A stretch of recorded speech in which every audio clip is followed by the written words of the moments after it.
This screen is visible? Yes, sir.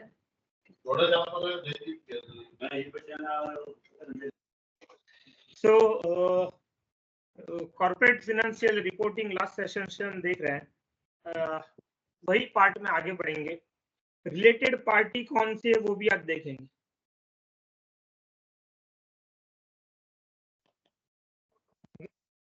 Last session we okay, related party government, okay, इसको balance sheet या financial statement से relation है। एक है employ, okay, एक है हमारा प्रोवाइडर ऑफ फाइनेंस,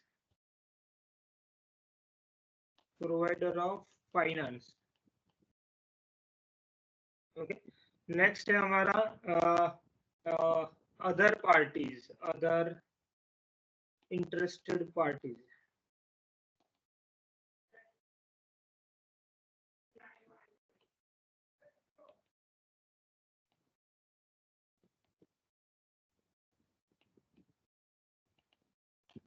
मेजरली इनको इंटरेस्ट होता है जो कंपनी की आउटर पार्टीज है, सिर्फ एम्प्लॉय और इसके साथ में हम ऐड कर सकते हैं management, okay.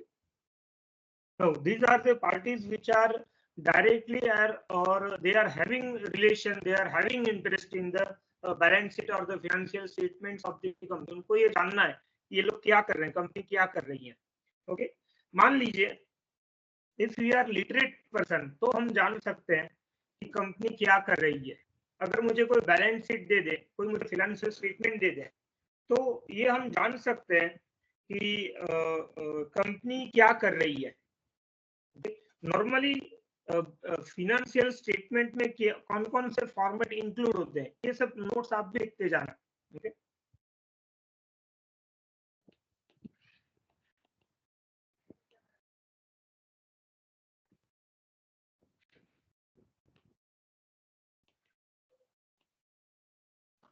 In financial statement, okay, first cover होता है balance sheet,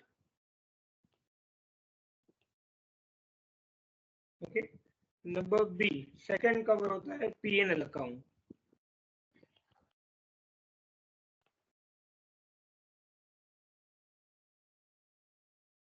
okay. Number 3 cover होता है cash flow statement,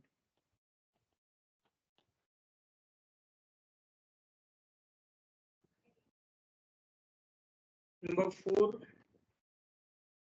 sorry, number D, okay, it is directors report,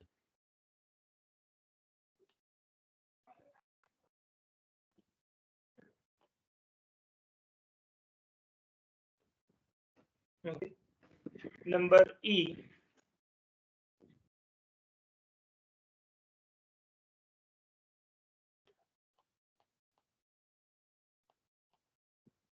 management discussion and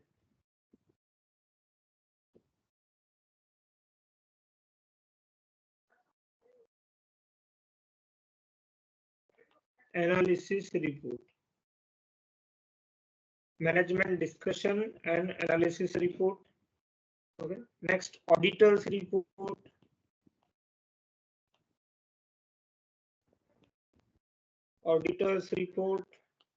number G, disclosure of significant accounting policies,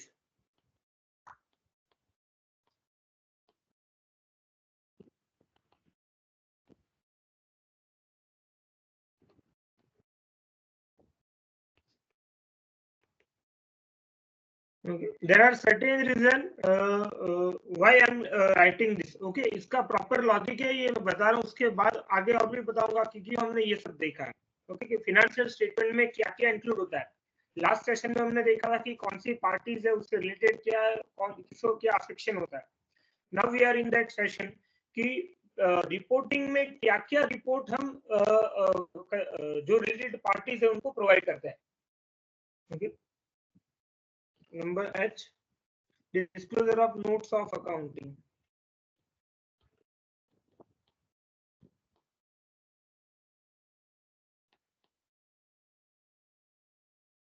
notes of accounts,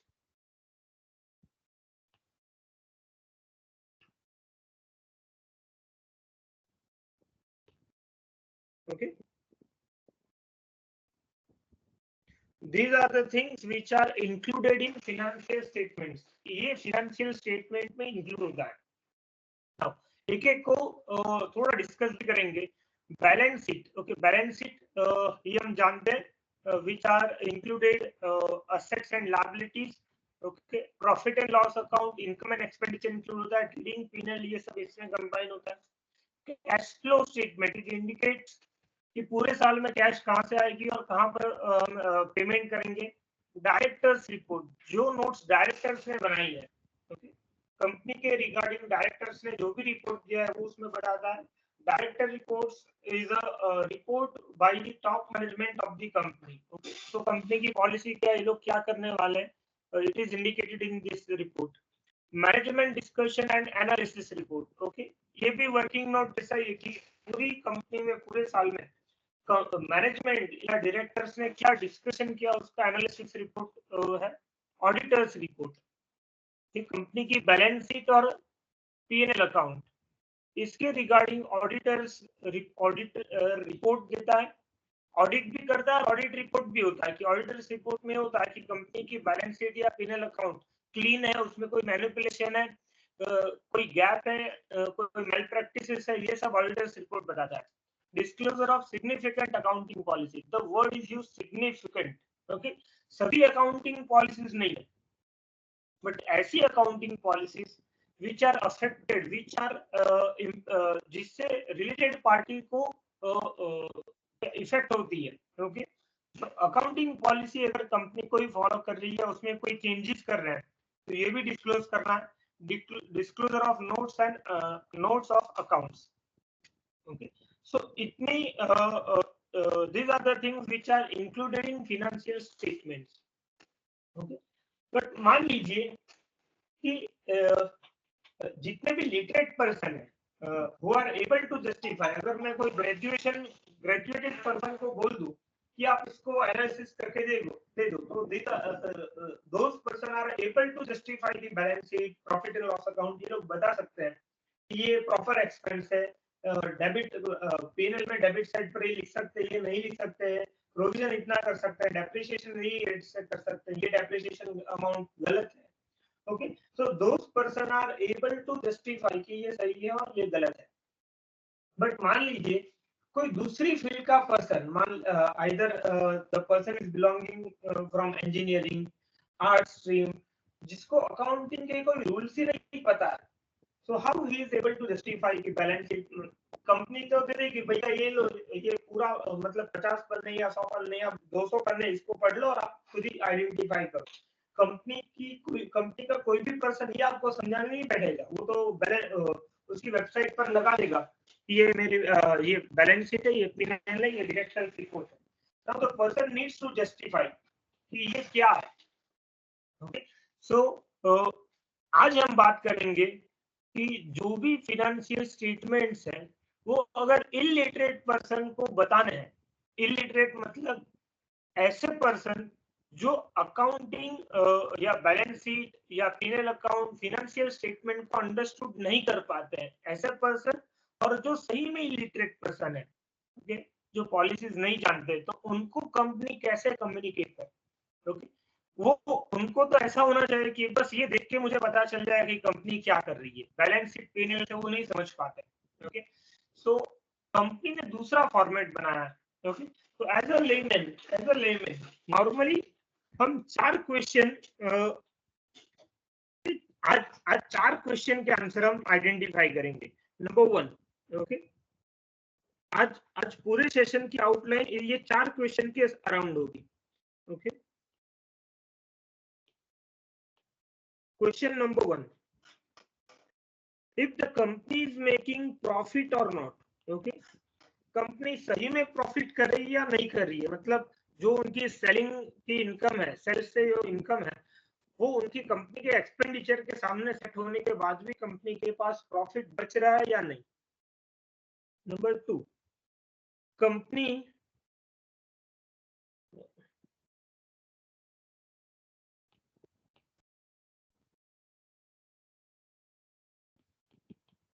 earning of the company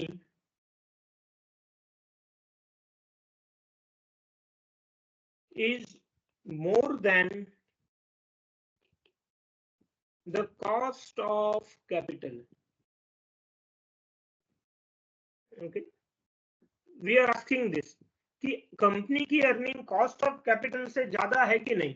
अभी cost of capital मतलब क्या ये भी समझते हैं. Okay, सबसे पहले question को प्रॉपर आइडेंटिफाई करेंगे, उसके बाद उसका आंसर लेंगे कि कंपनी रन करने के लिए कंपनी बहुत सारी पार्टीज के पास फाइनेंस लेती है. ओके, लोन बोरो करती है. किसके पास डिबेंचर्स इश्यू करते हैं कंपनी बैंक से लोन लेती है. कंपनी शेयर होल्डर्स के पास पैसे लेती है.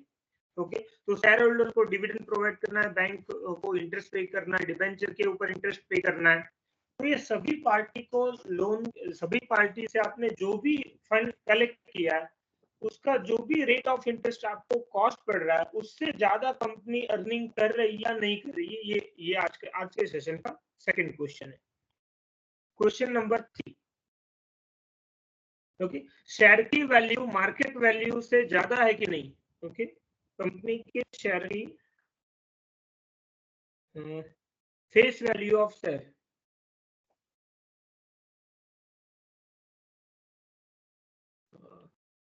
ओके,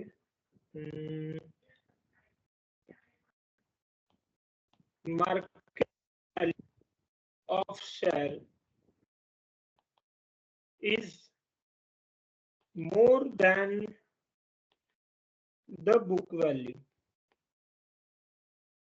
कंपनी ये भी गेन कर पाई या नहीं, मतलब माने को 10 रुपए की बुक वैल्यू या ओरिजिनल वैल्यू का शेयर प्राइस है तो उसकी मार्केट वैल्यू आज 50, 100, 200, 500, 1000 इतनी है या नहीं, मतलब उसकी बुक वैल्यू से ज्यादा उसकी मार्केट प्राइस अवेलेबल है या नहीं. ये हमारा आज का सेशन का थर्ड क्वेश्चन है. And fourth session,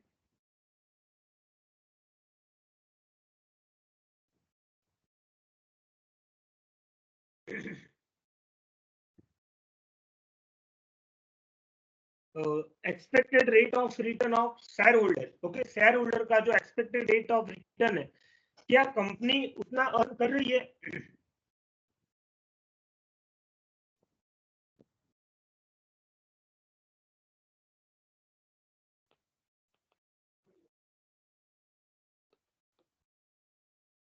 Okay, shareholders expected rate of return can be gained by company. क्या कंपनी शेयर होल्डर्स के एक्सपेक्टेड रेट ऑफ रिटर्न को उसको जस्टिफाई कर पा रही है. अगेन फोर्थ क्वेश्चन, कंपनी उतना प्रॉफिट कर पा रही है. नंबर 2, कंपनी उसकी कॉस्ट ऑफ कैपिटल से ज्यादा अर्निंग कर रही है. नंबर 3, शेयर की बुक वैल्यू से ज्यादा उसकी मार्केट वैल्यू है कि नहीं. और नंबर 4, शेयर होल्डर्स का expected rate of return company justify कर पा रही है या नहीं, मतलब शेयर होल्डर्स जितना रेट ऑफ रिटर्न एक्सपेक्ट कर रहे हैं क्या कंपनी उतना प्रोवाइड कर पा रही है या नहीं कर पा रही है. ये 4 क्वेश्चन में से अलग अलग 4 फॉर्मेट जस्टिफाई होंगे, जिसमें से आज के सेशन में हम फर्स्ट आज का सेशन हमारा फर्स्ट पॉइंट के ऊपर का, फर्स्ट क्वेश्चन के ऊपर. ओके, तो अभी corporate financial reporting, corporate finance. Now we are answering above 4 question. अभी हम ऊपर के 4 क्वेश्चन को आंसर कर रहे हैं कि ये 4 क्वेश्चन को आंसर करने के लिए कंपनी कौन कौन से फॉर्मेट बना सकती है. ओके, चलो क्वेश्चन नंबर 1 था हमारा कि कंपनी प्रॉफिट कर रही या नहीं कर रही, मतलब उसका ऑपरेशन सही से हो रहा है या नहीं, उसकी सेल सही से हो रही है, उसकी अर्निंग सही से हो रही है, उसमें से प्रॉफिट बच रहा है. तो क्वेश्चन नंबर 1 को आंसर करने के लिए हम बनाएंगे value added statement. Value added statement के लॉन्ग फॉर्म में नीचे लिख रहा हूं. क्वेश्चन नंबर 1 को आंसर करने के लिए हम बनाएंगे value added statement. Question number 2, it is company की कॉस्ट ऑफ कैपिटल से कंपनी ज्यादा अर्निंग कर रही या नहीं, उसके हम बनाएंगे economic value added statement. Economic value added statement. Question number 3, company की बुक वैल्यू से मार्केट वैल्यू ज्यादा है कि नहीं, तो उसके लिए हम बनाएंगे market value added statement. Market value added statement. And question number 4, share holders expected rate of return, उसके लिए बनाएंगे share holders value added statement. Share holders value added statement. Okay, again फिर से प्रॉफिट या लॉस के लिए हम बनाएंगे value added statement. Okay, number 2, company cost of capital से ज्यादा अर्निंग करे उसके लिए बनाएंगे economic value added statement, market value added statement and share holders value added statement. Okay, उसके लॉन्ग फॉर्म भी मैं लिख रहा हूँ, DAS is equal to value added, और एडेड के साथ ही हम बनाएंगे application, value added and application statement. Font visible है ना आपको, मतलब मैं जो लिख रहा हूँ वो विजिबल तो है ना आपको? Yes, sir. Yes, sir. But sir, your voice is break. Voice break हो रहा है। हाँ.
Just hold 1 minute, I'm doing setting, the PC is going to hang.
Software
Okay, now it's working.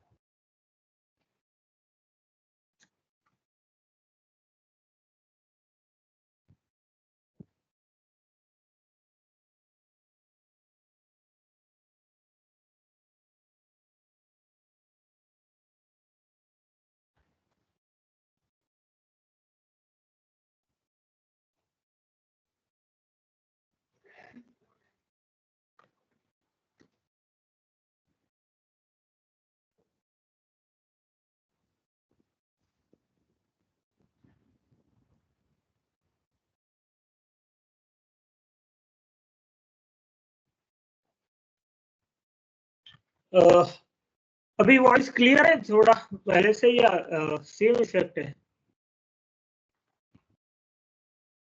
Yes, sir. Hello. Yes, sir. Okay. So moving forward, value added and application statement. Now, what is value added and value application? Value added मतलब company ने जो भी goods या stock purchase किया उसके ऊपर क्या value addition करके कंपनी ने सोल्ड किया है। तो एक स्टेटमेंट बनाएंगे वैल्यू एडेड और दूसरा बनेगा वैल्यू अप्लाइड। ओके, कहां पर ऐड किया और वो वैल्यू को कंपनी ने कहां पर अप्लाई किया है। ओके, ईवीए ये होता है इकोनॉमिक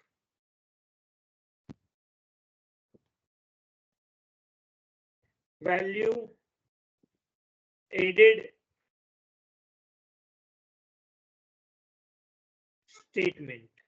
ओके, फिर होता है MVA, okay, market value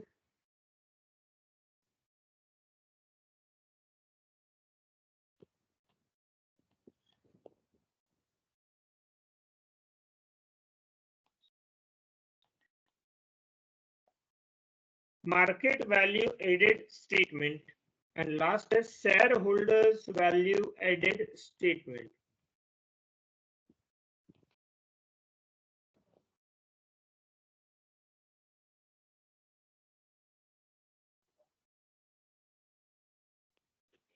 shareholders value added statement, ये चार में से आज फर्स्ट सीखेंगे value added and value application system. Okay, चलो before going to start the question, ये वैल्यू एडेड का फॉर्मूला पूरा लिख लेंगे। ओके, ये फॉर्मेट कैसे बनता है। तो वेडिंग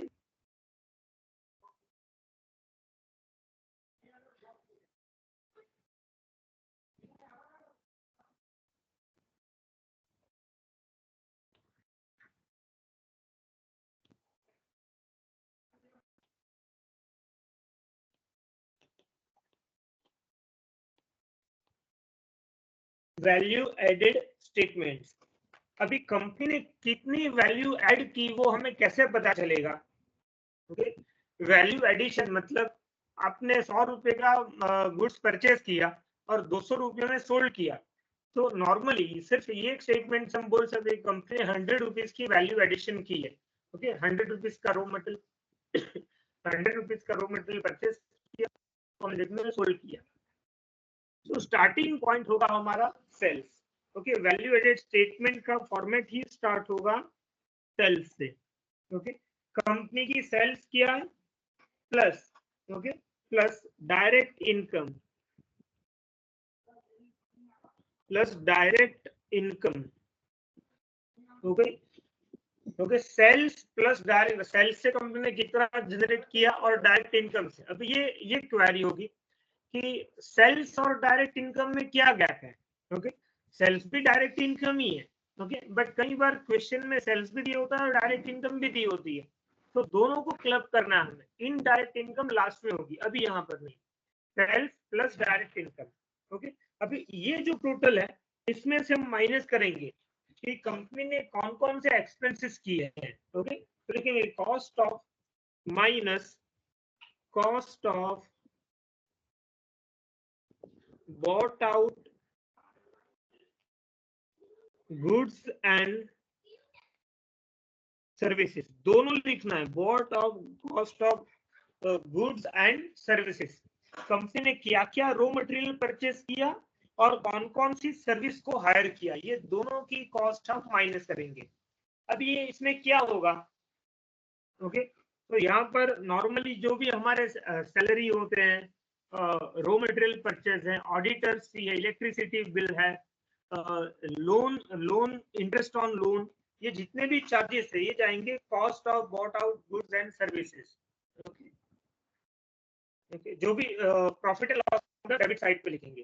ओके, सो ये माइनस करने के बाद जो भी आंसर मिलेगा उसको हम बोलेंगे value generation. Okay, value generation by operation of company.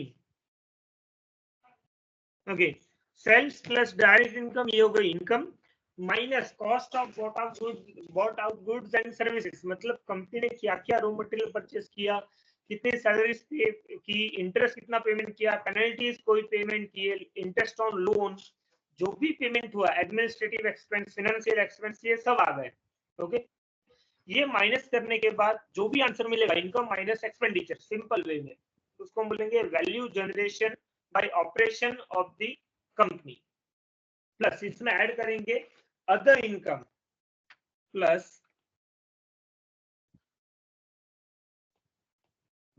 Other income. अभी अदर इनकम और डायरेक्ट इनकम ये ध्यान रखना है, डायरेक्ट इनकम कहां पर ऐड करनी है, स्टार्टिंग में सेल्स के साथ ही। और अदर इनकम जो अदर देन ऑपरेशन है, कंपनी की ऑपरेशन से जो भी इनकम है, ये कौन सी है, ऑपरेशन से। ओके, ये दोनों, ओके, ये ऑपरेशन से मिले और ये है अदर देन ऑपरेशन।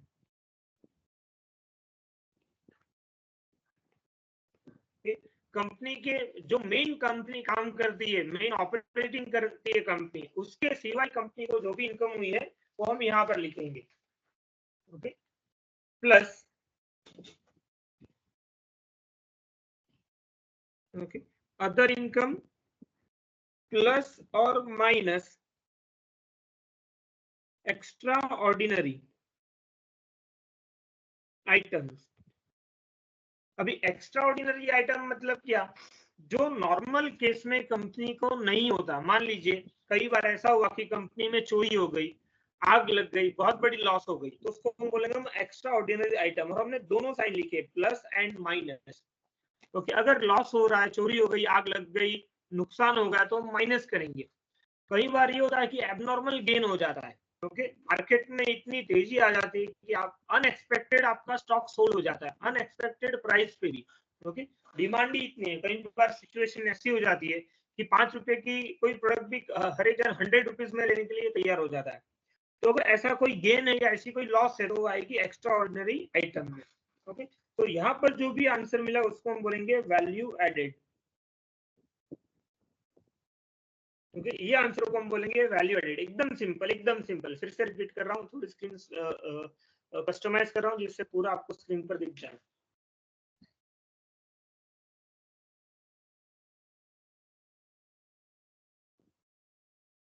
तो मिनिमम वैल्यू पर ही है। ओके, वैल्यू एडेड स्टेटमेंट्स कैसे बनेगा? ओके, सेल्स में से हम सेल्स में डायरेक्ट इनकम प्लस करेंगे minus cost of boat out goods and services, जो भी एक्सपेंडिचर वो माइनस करेंगे। तो value generation by the operation of the company, ये मिल गया, सिर्फ ऑपरेशन से किया हुआ। उसके बाद है अदर देन ऑपरेशन है, उसको हम ऐड करेंगे और एक्स्ट्रा ऑर्डिनरी आइटम। बस इतना करने से मुझे वैल्यू एडेड मिल जाएगा। ओके, चलो नेक्स्ट है हमारा वैल्यू अप्लाइड। ओके, अभी value added and value applied, okay, ये कहां से बनेगा?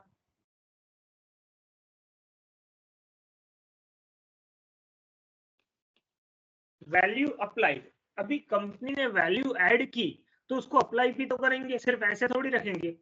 अभी ऐसा क्यों है? तो कंपनी ने वी आर नोइंग कि कंपनी की balance sheet and balance sheet का दोनों साइड का टोटल इक्वल हो जाता है। ओके, अभी ये जो स्टेटमेंट है value addition and value applied, ये हम कहां से बना रहे हैं? तो ये तो हम बना रहे हैं बैलेंस शीट और P&L अकाउंट से ही बना रहे हैं। ओके, सो वैल्यू एडिशन जितना होगा उतना ही वैल्यू अप्लाइड होगा। ओके, मतलब दोनों का टोटल सेम ही होगा। okay? तो फिर वैल्यू अप्लाई कहां पर करेंगे? मतलब कंपनी ने जो प्रॉफिट गेन किया है, जो वैल्यू एडिशन किया है, वो कंपनी कहां, कौन से ऐसे सेगमेंट है जहां पर वो अप्लाई कर सकती है? ओके, सो फर्स्ट सेगमेंट है टुवर्ड्स एम्प्लॉय।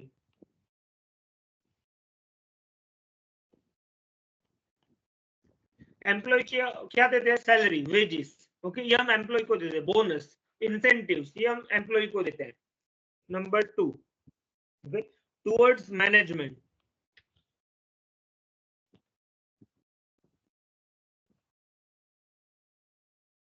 ओके, मैनेजमेंट को कोई सैलरी दे रहे हैं, प्रॉफिट शेयरिंग दे रहे हैं, जो भी आप फाइनेंशियल पेमेंट कर रहे हो मैनेजमेंट को, वो जाएगा यहाँ पर टुवर्ड्स मैनेजमेंट।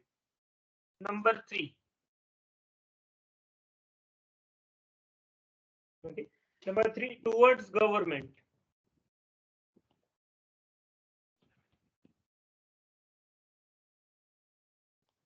गवर्नमेंट को हम टैक्स पेमेंट करते हैं, तो गवर्नमेंट को भी हम पेमेंट करेंगे।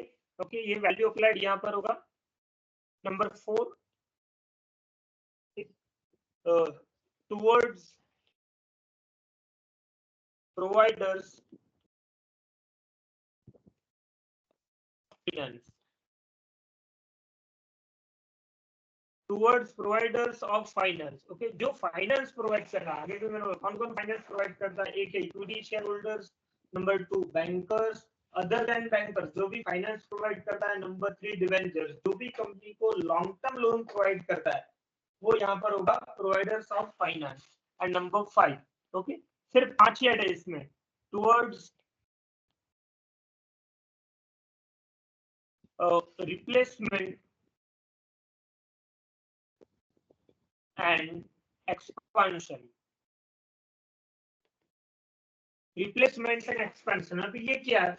तो कई बार ये होता है कि कोई असेट्स की वैल्यू 3 या 5 साल तक, मान लीजिए कंप्यूटर आपने परचेज किया है, तो उसके ऊपर हम अप टू 40% डेप्रिसिएशन काउंट करते हैं, मतलब 2.5 साल में आप उसको रिप्लेस कर सकते हो। अगर आपको एक्सपेंड करना है तो भी उसके लिए फाइनेंस कहां से लाओगे? तो जो भी एसेट्स है उसका हम डेप्रिसिएशन काउंट करते हैं। And we all know depreciation ये कभी भी ये कोई कैश एक्सपेंडिचर नहीं है, ये तो नॉन कैश एक्सपेंस है। जो जो वैल्यू हम जमा करते हैं उससे हम नेक्स्ट ईयर या आफ्टर 5 या आफ्टर 10 ईयर कोई असेट्स परचेज कर सकते हैं। ओके, तो कंपनी ने जो भी वैल्यू ऐड की है, ओके, तो वैल्यू एडिशन को हम अप्लाई कहां पर करेंगे? ओके, तो इतनी जगह है जहां पर हम अप्लाई कर सकते हैं। ओके, टुवर्ड्स एम्प्लॉय, तो salary wages, towards management, management को भी सैलरी देनी या प्रॉफिट शेयरिंग देना है, तो towards government either we have to pay taxes, towards provider of finance interest dividend, ये हम प्रोवाइड करते हैं प्रोवाइडर्स ऑफ फाइनेंस को। And towards replacement and expansion, जो भी रिजर्व हम क्रिएट करते हैं, जैसे मैंने बोला कि डेप्रिसिएशन, सेम जो भी हम रिजर्व क्रिएट करते हैं वो भी हम फ्यूचर इवेंट्स के लिए क्रिएट करते हैं। ओके, तो ये 5 जगह पर हमारे वैल्यू अप्लाइड होगी। नेक्स्ट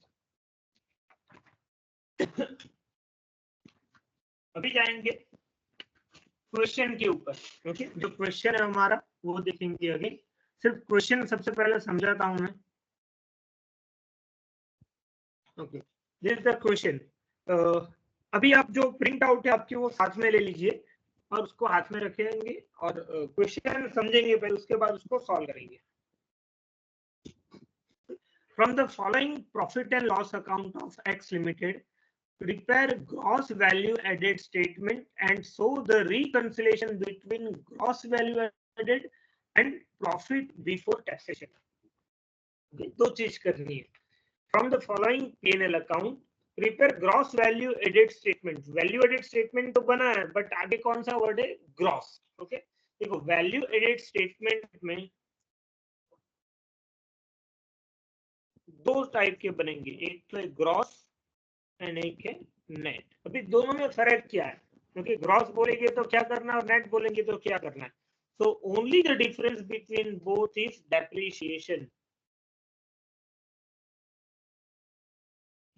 ओके, दोनों के बीच में सिर्फ डेप्रिसिएशन का ही गैप है। ओके, अभी क्या गैप है? तो हमने स्टेटमेंट ए देखा value added and statement B देखा वैल्यू अप्लाइड। ओके, अगेन दो स्टेटमेंट देखे वैल्यू एडेड, ये भी हमने फॉर्मेट देखा वैल्यू एडेड का क्या है। ओके, ये हमने वैल्यू एडेड का पूरा स्टेटमेंट देख लिया, sales plus direct income. Okay, और सेकंड हमने देखा वैल्यू अप्लाइड। ओके, सो अगर हमारा स्टेटमेंट क्रॉस मेथड से बनाना है तो डेप्रिसिएशन जाएगा सेगमेंट बी में। ओके, अगर ग्रॉस बनाना है तो डेप्रिसिएशन जाएगा सेगमेंट बी में, वैल्यू अप्लाइड में जाएगा। और नेट वैल्यू एडेड बनाना है तो डेप्रिसिएशन जाएगा यहाँ पर वैल्यू एडेड स्टेटमेंट में। अगेन अगर आपको ग्रॉस वैल्यू एडेड स्टेटमेंट बताया है तो डेप्रिसिएशन हम अप्लाई करेंगे फॉर्मेट नंबर 2 में। ओके, वैल्यू अप्लाइड में। और मुझे ग्रॉस वैल्यू एडेड बताया है। Okay, sorry, my mistake. Okay, अगर ग्रॉस वैल्यू एडेड बताया है तो डेप्रिसिएशन जाएगा वैल्यू अप्लाइड में। Okay, and if net value added is asked तो डेप्रिसिएशन जाएगा वैल्यू एडेड में। अभी कहां पर जाएगा ये तो हमने बोल दिया कि फॉर्मेट 1 में या 2 में जाएगा। ओके, फॉर्मेट 1 मतलब वैल्यू एडेड में कहां पर जाएगा? तो डेप्रिसिएशन जो हमने यहाँ पर लिखा है cost of bought out goods and services, ये जो कॉस्ट हम माइनस करेंगे वहां पर डेप्रिसिएशन जाएगा। ओके, सॉरी, ये स्क्रीन में तो okay, cost of bought out good and service, ये डेप्रिसिएशन यहाँ पर जाएगा। Okay, again gross and net दो मेथड है, डेप्रिसिएशन का ही गैप है। ओके, डेप्रिसिएशन अगर नेट मेथड है तो हम लिखेंगे वैल्यू एडेड फर्स्ट स्टेटमेंट में यहाँ पर, और ग्रॉस मेथड तो लिखेंगे सेकंड में वैल्यू अप्लाइड में। ओके, तो वैल्यू अप्लाइड में डेप्रिसिएशन कहां पर जाएगा? ओके, ये बी फॉर्मेट है तो बी में कहां पर जाएगा? Replacement and expansion. ओके, ये एम्प्लॉय को तो हम देते नहीं, मैनेजमेंट को भी नहीं देते, गवर्नमेंट को भी नहीं देते, प्रोवाइडर्स एंड फाइनेंस को भी नहीं देते, बट ये तो रिप्लेसमेंट डेप्रिसिएशन जो भी नॉन कैश एक्सपेंडिचर है जिससे हम फ्यूचर में वो असेट्स को रिप्लेस करेंगे। ओके, चलो, तो यहाँ पर हमें ग्रॉस वैल्यू एडेड स्टेटमेंट बनाना है।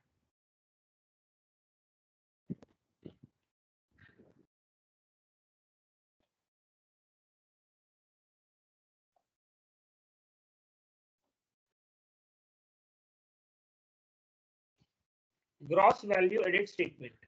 ओके, अभी वैल्यू एडेड बोला है तो अप्लाइड बना या नहीं बना ये भी क्वेश्चन है। ओके, सो दोनों आपको बनाना है, वैल्यू एडेड में सभी वैल्यू एडेड भी बनाना है, वैल्यू अप्लाइड भी बनाना है। ओके, तो सबसे पहले हम दो पार्ट में काम करेंगे।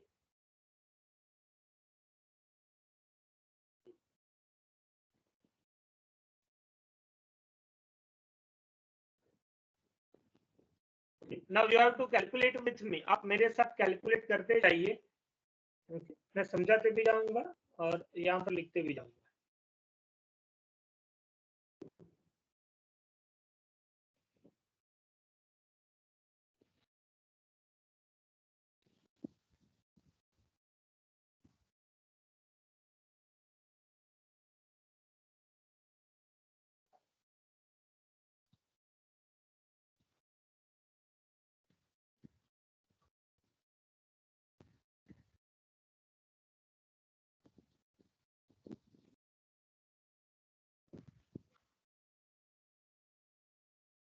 Gross value added statement.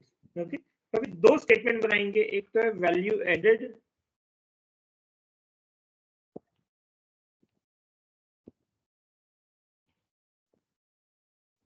And second बनाएंगे वैल्यू अप्लाइड। ओके, दोनों को एक साथ ही बनाएंगे comparatively, value added and value applied. Value added में जो फॉर्मेट हमने लिखा था वो सबसे पहले लिख लेंगे, value added. Okay, before calculating just आप एग्जांपल को भी समझ लेते हैं, उसके बाद जाएंगे।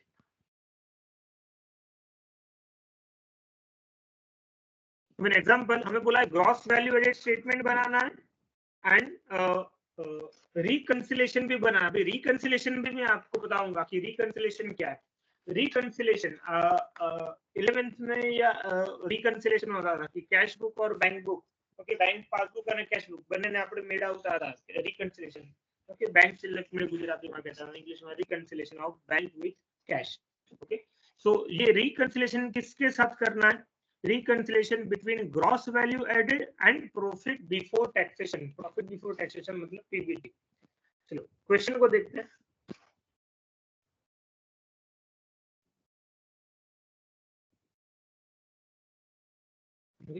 Profit and loss account is given. Income side हमारे पास सेल्स है और अदर इनकम है। सेल्स जो मेन ऑपरेशन से होती है और अदर इनकम जो अदर देन ऑपरेशन है। टोटल इनकम 850 और अमाउंट हमें लैक्स में दी है। Expenditure production and operational expenses, जो प्रोडक्शन और ऑपरेशन के साथ सीधे रिलेशन में। Administration expenses, interest and other charges, depreciation, profit before tax. Okay, ये इतना माइनस करने के बाद हमें मिला profit before tax. Provision for tax, इतना टैक्स के लिए हमने प्रोविजन किया तो हमें मिल गया profit after tax. Before as per last balance sheet, balance, okay, ये था बैलेंस। ओके, ये बिफोर नहीं है, बैलेंस है, इसको थोड़ा आप भी करेक्ट कर लीजिए। Balance as per last balance sheet. तो करंट ईयर का आपका प्रॉफिट आफ्टर टैक्स है 140। Balance as per last balance sheet, जो लास्ट ईयर की बैलेंस शीट से आपका बच गया था 10 लाख, वो भी हमने ऐड कर दिया तो टोटल हो गया 150। इतना वैल्यू जनरेशन है। अभी इसको इसने कहां पर इंप्लाई किया? ओके, तो 150 का ही ये बाइफरकेशन है। देखो कि 150 लाख में से जनरल में लेके गए 80 lakh. Okay, propose dividend, dividend हमने डिविडेंड के लिए हमने साइड पर निकाले 20 lakh and surplus carried to balance sheet, ये हो गए 50। ओके, अगेन 150 का ये बाइफरकेशन है। जो सेल्स में से आपने प्रोडक्शन, एडमिनिस्ट्रेटिव, इंटरेस्ट, ये सब एक्सपेंस कर दिए और प्रॉफिट आफ्टर टैक्स हो गया हमारा 140। इसको हम बोलेंगे 140, ये करंट ईयर का वैल्यू जनरेशन है, करंट ईयर। और जिसमें प्रीवियस ईयर हमारी बैलेंस बच गई थी 10, उसको भी हमने ऐड कर दिया तो ये हो गया 150। फिर ये 150 लाख में ही हमने तीन बाइफरकेशन निकाले कि इसमें से हमने निकाला जनरल रिजर्व में लेके गए 80, प्रपोज डिविडेंड में लेके गए 20 lakh and surplus carry to balance sheet, ये है 50। अब ये 50 जो लेके गए surplus carry to balance sheet, ये 50 में दो बाइफरकेशन में कर सकता हूं। ओके, 50 में दो बाइफरकेशन है। एक तो प्रीवियस ईयर का जो 10 लाख है वो, और अभी का 40, ये मिला के ये 50 हुआ होगा। ओके, तो जनरल रिजर्व 80, प्रपोज डिविडेंड 20 और जो भी बैलेंस शीट में बच गया है surplus carried to balance sheet, जैसे हम प्रीवियस ईयर में से करंट ईयर में 10 लाख लिखे है, इसलिए 50 लाख नेक्स्ट ईयर जाएंगे, आगे कैरी फॉरवर्ड होंगे। ओके, तो ये 50 लाख में दो बाइफरकेशन है, करंट ईयर के 40 और प्रीवियस ईयर के 10। ओके,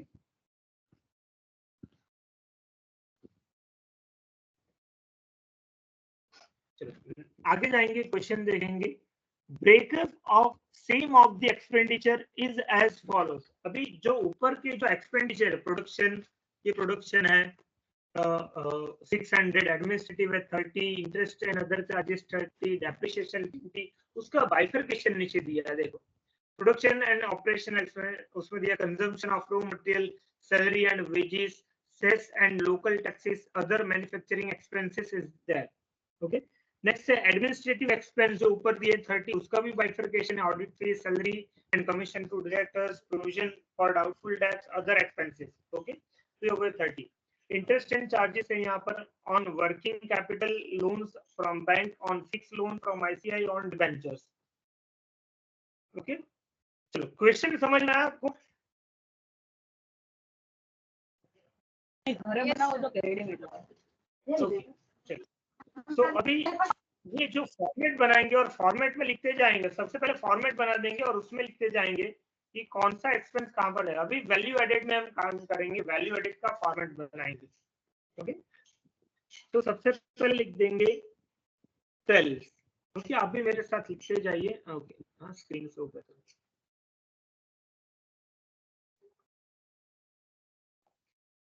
ओके, वैल्यू एडेड में हम काम कर रहे हैं sales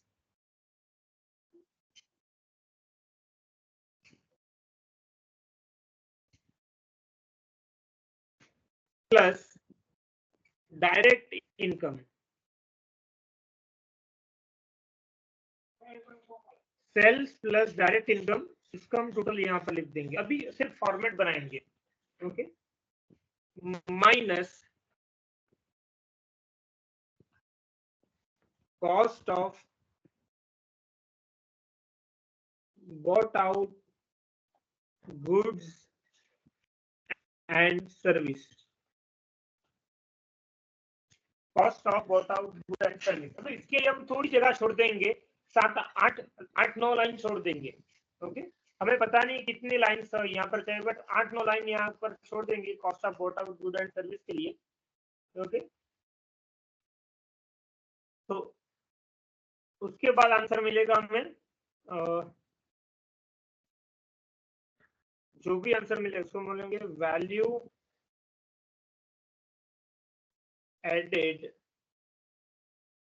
bye operation. Value added by operation, ये जो भी आंसर होगा यहाँ पर उसको हम बोलेंगे value added by operation. Okay, plus other income, plus other income. Okay, इसको भी ऐड करेंगे, प्लस और माइनस एक्स्ट्रा ऑर्डिनरी आइटम,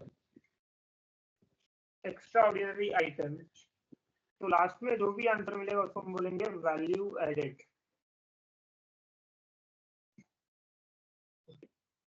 छोटा कर रहा हूँ इसको, देखो वैल्यू एडेड आपको लिखना है, वैल्यू एडेड फॉर्मेट, उसमें sales plus direct income minus cost of bought out goods and services, उसके लिए मैंने जगह छोड़ दी है, उसको लास्ट में जो भी आंसर मिलेगा उसको हमने लिखा है value added by operation plus other income plus और माइनस एक्स्ट्रा ऑर्डिनरी आइटम, और लास्ट में जो भी आंसर होगा उसको बोलेंगे वैल्यू एडेड।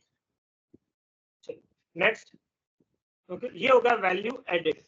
अभी लिखेंगे value applied. Okay, value applied में भी 5 हेडिंग जो हमने पहले लिखे थे उसके हेड लिखेंगे।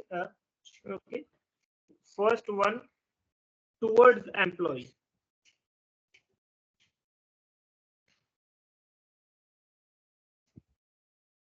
ओके, एम्प्लॉय के लिए 4-5 लाइन छोड़ देंगे, 3-4 लाइन, ओके, ज्यादा नहीं। Number be towards management,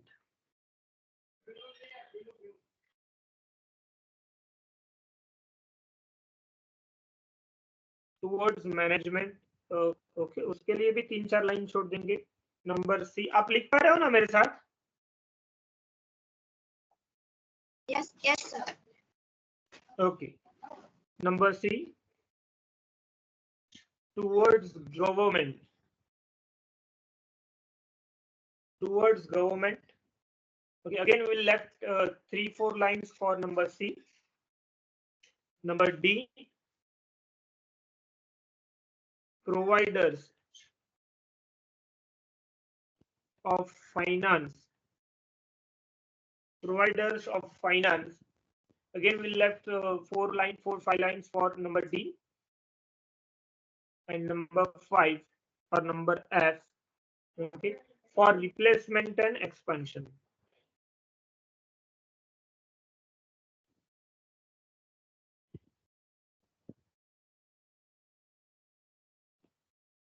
for replacement and expansion. Okay, so ये 5 का जो भी टोटल होगा उसको हम बोलेंगे वैल्यू अप्लाइड। चलो, okay, so we had prepared 2 statement, value added and value applied. Value added में हेडिंग बना लिए, वैल्यू अप्लाइड में भी हेडिंग बना ली है। Now what we need to do, question शांति से पढ़ते जाएंगे और जहां पर भी आंसर सेट होता है वो हम करते जाएंगे।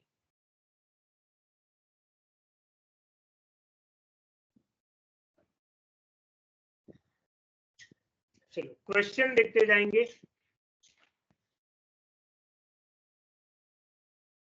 फर्स्ट है हमारा सेल्स। ओके, सेल्स है हमारा 800, तो सेल्स के सामने लिख देंगे 800, सेल्स 800। क्वेश्चन देखते जाएंगे और आंसर भी लिखते जाएंगे। Sales is 800। Next other income. Okay, other income हमारी लास्ट में है 50, अदर इनकम 50। ओके, लास्ट में जाके लिख दीजिए अदर इनकम 5050। मुझे इसकी प्रिंट आउट चाहिए।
तो सेल्स हमने लिख दिया, अदर इनकम भी हमने लिख दी है।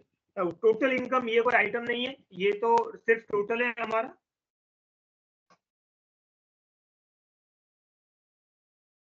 Okay, next production and operational expenses. Now अभी प्रोडक्शन एंड ऑपरेशन का मुझे बाइफरकेशन लास्ट में दिया है, तो वो 600 का बाइफरकेशन देखेंगे। Consumption of raw material 320। चलो ये कहां पर लिखेंगे, कंजम्पशन ऑफ रॉ मटेरियल। तो ये स्टेटमेंट ए में होगा। ओके, वैल्यू एडेड में हम लिखेंगे cost of bought out good and services में लिखेंगे consumption of raw material, raw material 320 inner column में लिखेंगे। Okay, raw material 320, salaries and wages and bonus. चलो निधि ये कहां पर लिखेंगे, आप थोड़ा मुझे गाइड कीजिए। ये हम किनको प्रोवाइड करेंगे, अभी ये स्टेटमेंट ये कहां पर सेट होगा, value applied. Employee. Very good. Okay, तो ये वैल्यू जनरेशन में नहीं जाएगा, अप्लाई एडेड में नहीं जाएगा, बट ये हम पेमेंट कर रहे हैं एम्प्लॉय को, तो ये एम्प्लॉय में जाएगा। ओके, तो टुवर्ड्स एम्प्लॉय में लिखेंगे salaries and wages.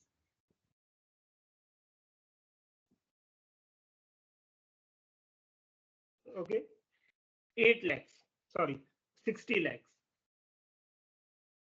Cess and local taxes, चलो ये हम किनको प्रोवाइड करेंगे,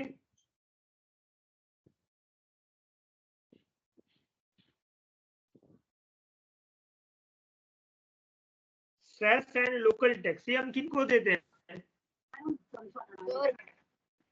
government. Very good, cess and local tax. Okay, ये हम लिख देंगे 20।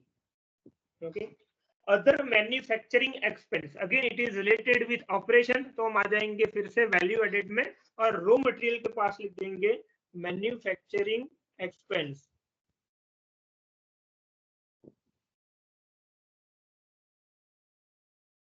Manufacturing expenses 200। तो ये 600 को हमने एंटर कर दिया।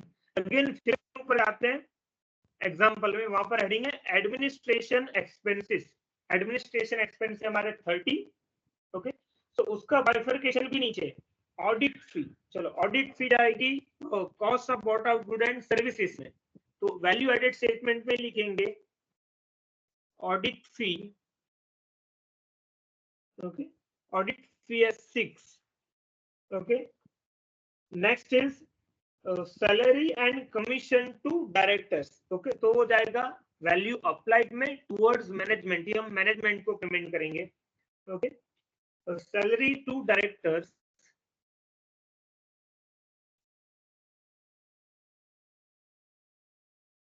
salary to directors, it is 8. Provision for doubtful debt, okay, provision for doubtful debt, चलो ये कहां पर जाएगा, ओके, ये शॉर्ट टर्म प्रोविजन हम करेंगे, ओके। अगर कोई भी लॉस हो रही है, ओके, बैड डेट के लिए, ओके, तो वो cost of bought of goods and service में जाएगी, provision for doubtful date,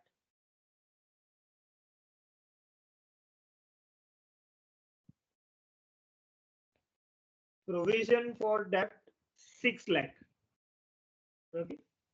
other expenses ये भी यहां पर लिख देंगे, अदर एक्सपेंसेस 10 lakhs, ओके। चलो एडमिनिस्ट्रेटिव एक्सपेंस 30 lakhs था, वो भी हमने कवर कर दिया। Number third, interest and other charges, again we are having bifurcation at last में उसका बाइफरकेशन है on working capital loan from bank, okay. Before entering this just understood, अगर कोई भी लोन हमने शॉर्ट टर्म के लिए लिया है, मेक इट वेरी क्लियर, अगर हमने शॉर्ट टर्म के लिए कोई भी लोन लिया है और उसके ऊपर इंटरेस्ट पेमेंट कर रहे हैं, तो वो आएगा cost of bought out good and services में आएगा। But if we had borrowed long term purpose, हमने बैंक से लोन लिया है, डिबेंचर बोरो की है, तो लॉन्ग टर्म पर्पस के लिए जो भी बोरोड किया है उसके ऊपर हम लोन पेमेंट करेंगे, तो यहाँ पर आएगा towards providers of finance, okay. Value applied में जो डी हेडिंग है हमारा providers of finance, okay. Again short term में तो कहां पर आएगा, okay, bought out goods and services में, और लॉन्ग टर्म में तो जाएगा प्रोवाइडर्स ऑफ फाइनेंस में।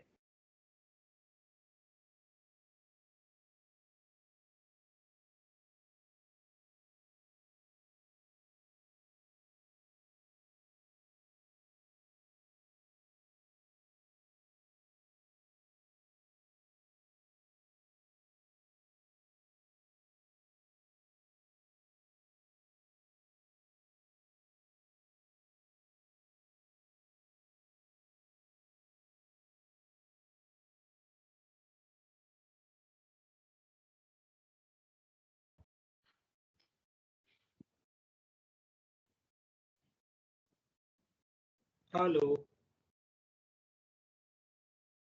Okay. On working capital loan from bank, ना वर्किंग कैपिटल मतलब ये डे टू डे ट्रांजेक्शन के लिए है, ओके। तो वर्किंग कैपिटल आएगा शॉर्ट टर्म में, तो हम यहाँ पर लिखेंगे cost of bought out goods and services में, ओके।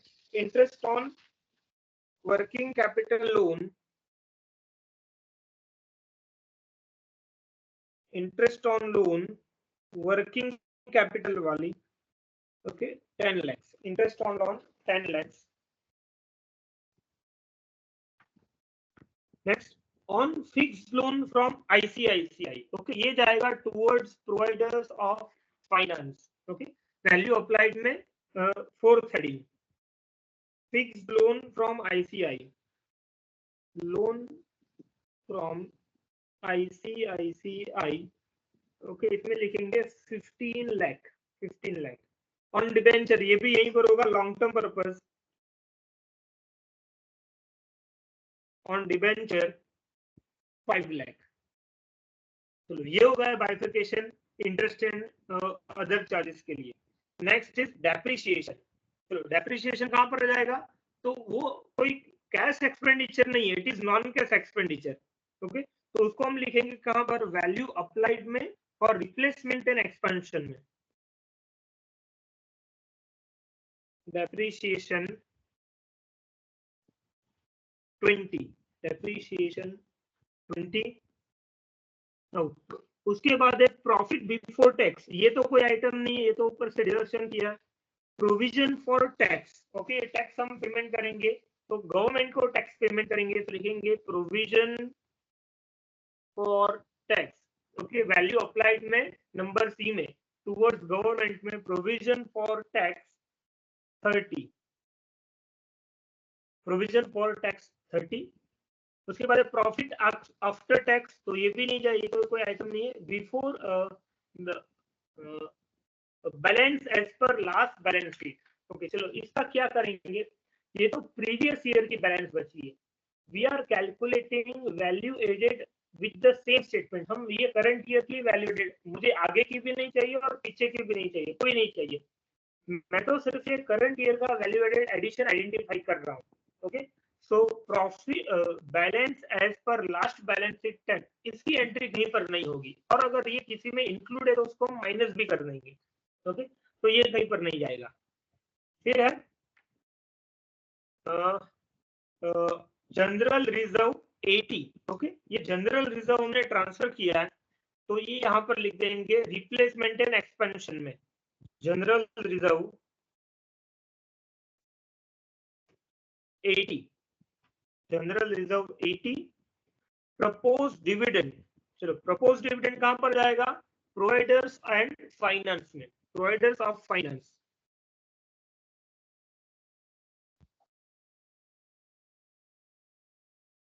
प्रपोज डिविडेंड ये हमारा 20 lakhs, propose dividend 20 lakhs। And surplus carried to balance sheet. अभी सरप्लस भी किसके लिए हम रिजर्व कौन किसके लिए क्रिएट करते हैं, रिप्लेसमेंट। तो लास्ट सेगमेंट में वैल्यू अप्लाई पे लास्ट पॉइंट लिखेंगे सरप्लस क्रिएटेड। चलो अभी सरप्लस में कितने अमाउंट लिखो, आप मुझे गाइड कीजिए। सरप्लस में मैं कितने अमाउंट लिखूं,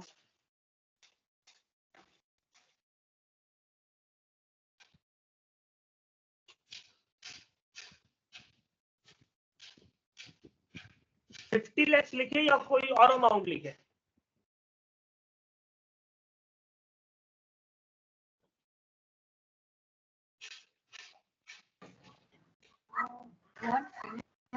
सरप्लस में कितने अमाउंट लिखे हम,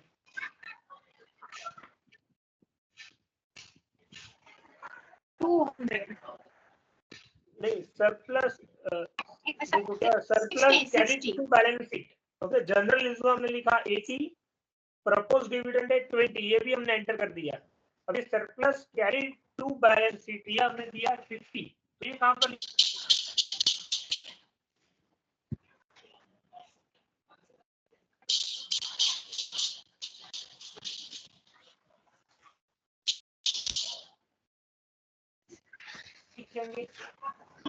मतलब इसका लोकेट जो 50 लाख अभी बच गए उसमें 10 लाख इंक्लूड होंगे, तो उसको रिमूव करेंगे। तो सिर्फ हमारी वर्किंग नोट के लिए हम यहाँ पर लिख देंगे 50 माइनस 10, और यहाँ पर सिर्फ लिखेंगे 40 lakhs, ठीक है। 50 माइनस 10, ये जो 10 लाख प्रीवियस ईयर के हम लेके आए थे उसको हम यहाँ पर इंक्लूड नहीं करेंगे। अगेन ये 10 लाख क्यों माइनस किए, तो ऊपर जो 150 की जो बाइफिकेशन है, ये 150 में 10 लाख तो प्रीवियस ईयर के थे 150 lakhs में, तो ये 150 का ही बाइफिकेशन दिया था मुझे। 80 जनरल रिजर्व में गए, 20 गए डिविडेंड में, और 50 गए बच गए बैलेंस शीट में। तो ये बैलेंस शीट में जो भी बच गया 50, उसमें 10 तो प्रीवियस ईयर के थे, वो हमने माइनस कर दिया, तो यहाँ पर लिखा सिर्फ हमने 40। क्लियर,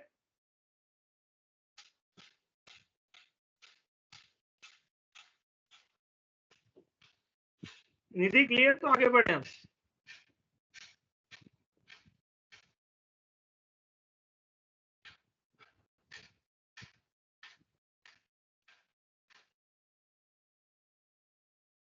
हेलो,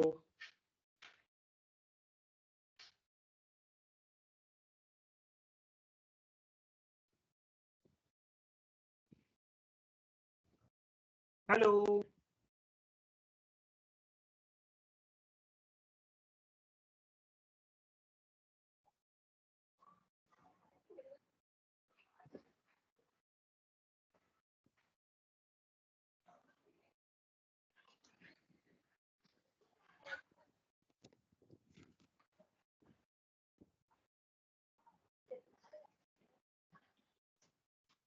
चलो अभी टोटल करेंगे। डायरेक्ट इनकम कोई नहीं है तो डैश, ये टोटल हो गया हमारा 800। अभी सभी एंट्री हो चुकी है, टोटल करेंगे। सो वैल्यू एडेड का टोटल करेंगे 800। Now give total of cost of bought out goods and services 320 plus 200 plus 6 plus 6 plus 10 plus 10। Total कीजिए कितना हो रहा है?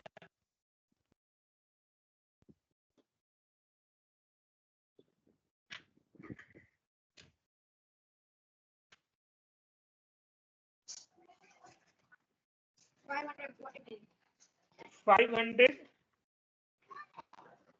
52 42 हो रहा है।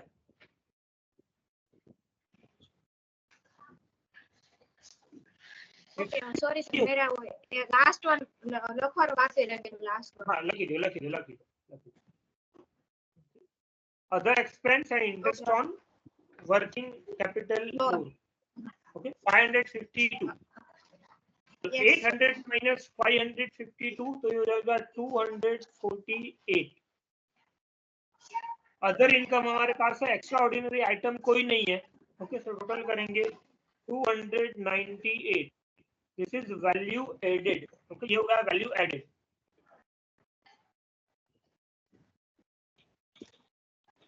अप्लाइड में जाएंगे, वैल्यू अप्लाइड उसका भी टोटल करेंगे। हर एक का टोटल आउटर कॉलम में लिखते जाएंगे। ये होगा 60 अगेन 8 20 एंड 30 50। ओके स्लोली जाता हूँ। फर्स्ट का टोटल आउटर में होगा 60, सेकंड का होगा टोटल 8, थर्ड का टोटल 50, फोर्थ का total 40। okay and total of 140 so give total 60 plus 8 plus 50 plus 40 plus 140।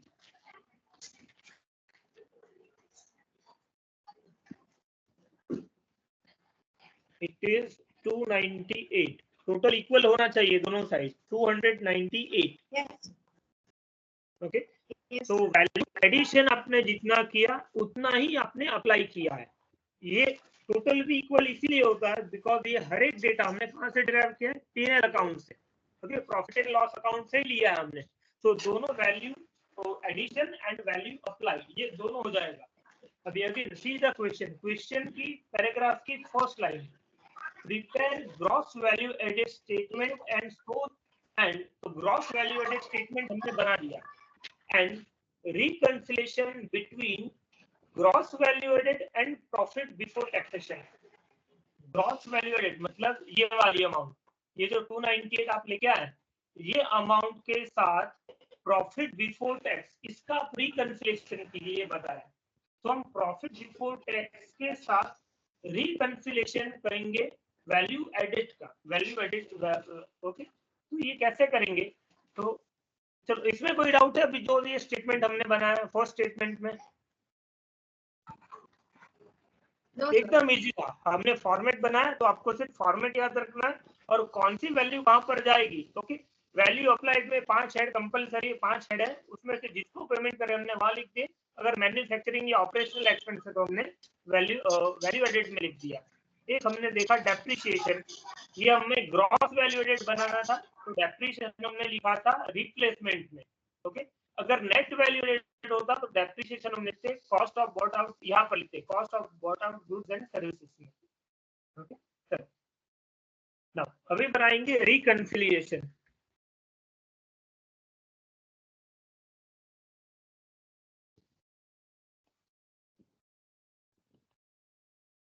okay profit before tax and value addition, profit before tax and value added statement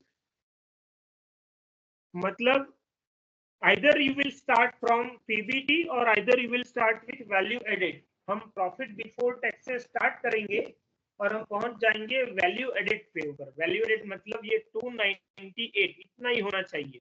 okay और you can start with value added, नीचे से start कीजिए और ऊपर जाते जाते profit before tax तक पहुंच जाइए।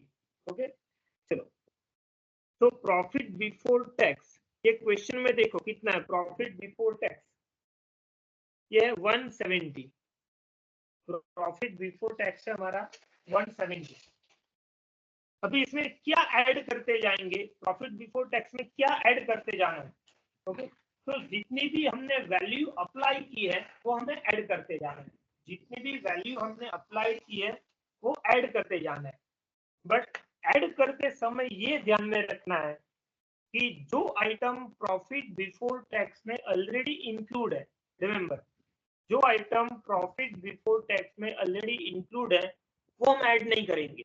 मतलब जो आइटम 170 में ऑलरेडी आ चुकी है, क्या आ चुकी होगी, तो प्रॉफिट बिफोर टैक्स, आप क्वेश्चन देखो, प्रॉफिट बिफोर टैक्स में से जो टैक्स है वो भी इसमें मतलब प्रॉफिट बिफोर टैक्स से नीचे वाली लाइन तो उसमें आ चुका है, तो टैक्स आ चुका है, प्रोविजन फॉर टैक्सेशन 30 ये भी आ चुका है, जो भी रिजर्व हमने कैरी फॉरवर्ड किया वो सब आ चुका है, ओके। तो जो प्रॉफिट बिफोर टैक्स में इंक्लूड है उसको हम ऐड नहीं करेंगे, बाकी सब ऐड करते जाएंगे।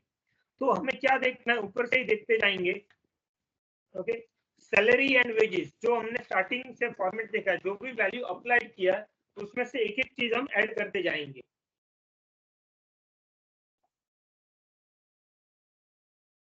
Profit before tax plus add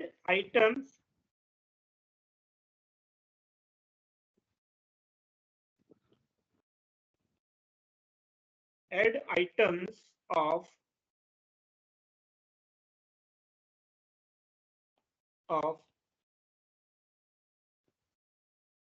value applied,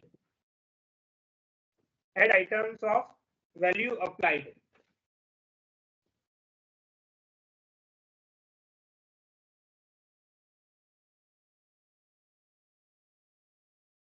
क्या इंक्लूड नहीं करेंगे, except the items which are already, ये हमारी समझ के लिख रहे हैं, which are already included in PBT, जो ऑलरेडी पीबीटी में इंक्लूडेड है उसके सिवाय, except the items which are already included in PBT, ऐसी आइटम ऐसी वैल्यू अप्लाई मुझे ऐड करनी है। तो देखते जाएंगे ऊपर से सैलरी एंड वेजेस, ओके। अभी इंक्लूडेड भी क्या होगा, पीबीटी में इंक्लूडेड मतलब जो नीचे वाली है वो उसमें इंक्लूड है, मतलब पीबीटी में क्या इंक्लूड है, उसके बाद हम टैक्स पेमेंट करते हैं, डिविडेंड पेमेंट करते हैं, तो ये पीबीटी में इंक्लूड है, बट उससे ऊपर वाले उसमें इंक्लूड नहीं होते हैं, ओके। सो हम सैलरी तो सबसे पहले पेमेंट कर देते हैं, तो लिखेंगे सैलरी एंड वेजेस 60,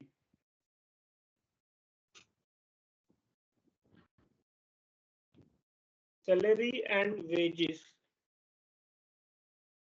60। ये 170 को भी मैं थोड़ा बाहर लिख देता हूँ, 170 सैलरी एंड वेजेस 60, ओके। फिर से वैल्यू अप्लाइड स्टेटमेंट देखेंगे, ये एम्प्लॉय वाला हो गया। फिर है मैनेजमेंट के लिए सैलरी टू डायरेक्टर्स, ये भी ऐड कर देंगे,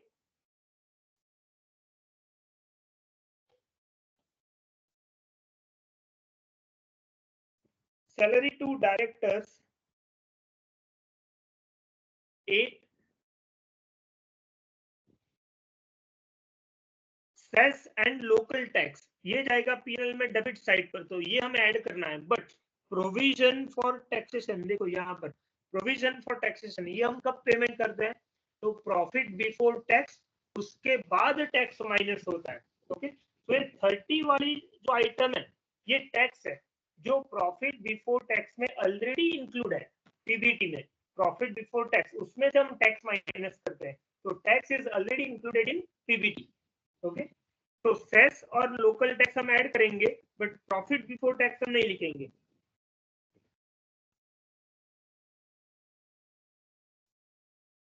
सेस एंड लोकल टैक्स 20, ऊपर से देखेंगे cess and local tax 20, but provision for taxation ये हम नहीं लिख सकते। Next, loan from ICICI, okay अभी इंटरेस्ट ये तो पहले पेमेंट हो जाता है, इंटरेस्ट होता है उसके बाद टैक्स पेमेंट होता है, तो इंटरेस्ट तो पीबीटी में इंक्लूड नहीं होता है। लिखेंगे loan from interest on loan from ICICI, interest on loan from ICICI. Okay ये था हमारा 15 lakh, interest on loan from ICICI 15 lakh. Again ऊपर जाएंगे, इंटरेस्ट ऑन डिबेंचर, ये भी पीबीटी में इंक्लूड नहीं होता है। इंटरेस्ट ऑन डिबेंचर,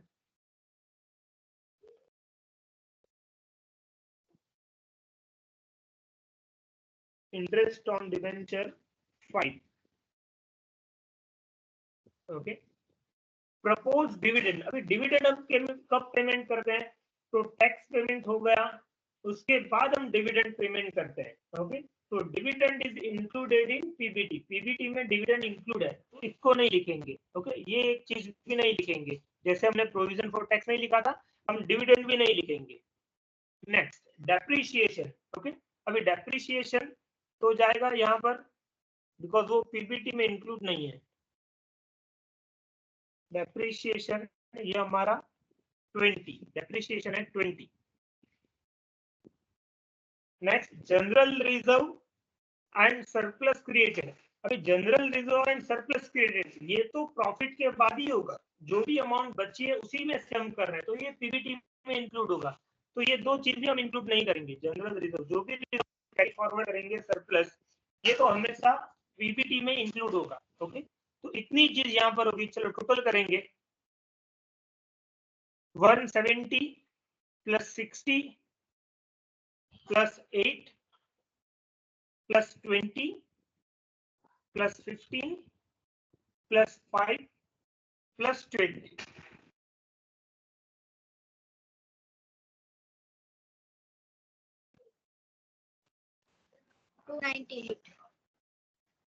और 298 ये क्या हमारा वैल्यू एडेड, ये होगा हमारा वैल्यू एडेड। ओके सो ये रिकंसिलेशन भी हमारा सेट हो गया। अगेन फिर से पूरा रिपीट करता हूँ, वैल्यू एडेड का हमने फॉर्मेट लिखा है। ओके उसमें सेल्स प्लस डायरेक्ट इनकम लिखेंगे, minus cost of bought of goods and services, इसमें जो भी एडमिनिस्ट्रेटिव फाइनेंशियल एक्सपेंडिचर है ये आ जाएंगे, plus other income and extra ordinary item, तो हमें मिल गया वैल्यू एडेड। वैल्यू अप्लाइड में 5 चीज, employ, management, government, providers of finance and replacement and expansion. जो भी आइटम अगर इंटरेस्ट हमने लॉन्ग टर्म के लिए है तो इंटरेस्ट जाएगा प्रोवाइडर्स और फाइनेंस में, और अगर शॉर्ट टर्म के लिए जैसे हमने यहाँ पर वर्किंग कैपिटल का लिखा है यहाँ पर, ओके तो एडमिन कॉस्ट में, तो ये यहाँ पर होगा। Value added and value applied ये दोनों इक्वल हो जाएगा, और रिकंसिलिएशन में हमने प्रॉफिट बिफोर टैक्स से स्टार्ट किया, और हमने जितनी भी वैल्यू अप्लाइड की आइटम थी वो ऐड की, except the items which are already included in PBT, जो पीबीटी में इंक्लूड थी उसको हमने इग्नोर किया, बाकी सब हमने ऐड कर दिया, तो हमें मिल गया वैल्यू एडेड। ओके तो वैल्यू अप्लाइड को हमने ऐड किया, फिर हमें मिला वैल्यू एडेड। ओके तो ये रिकंसिलिएशन भी हमारा सेट हो चुका है। ओके चलो आज के लिए इतना ही देखेंगे, नेक्स्ट सेशन में हम देखेंगे economic value added, market value added and shareholders value creation. Okay ये सब हम नेक्स्ट सेशन में देखेंगे। चलो आज के सेशन में कोई डाउट है?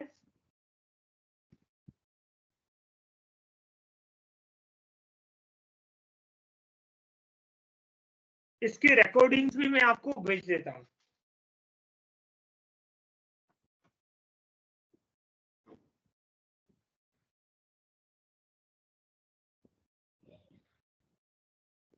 हेलो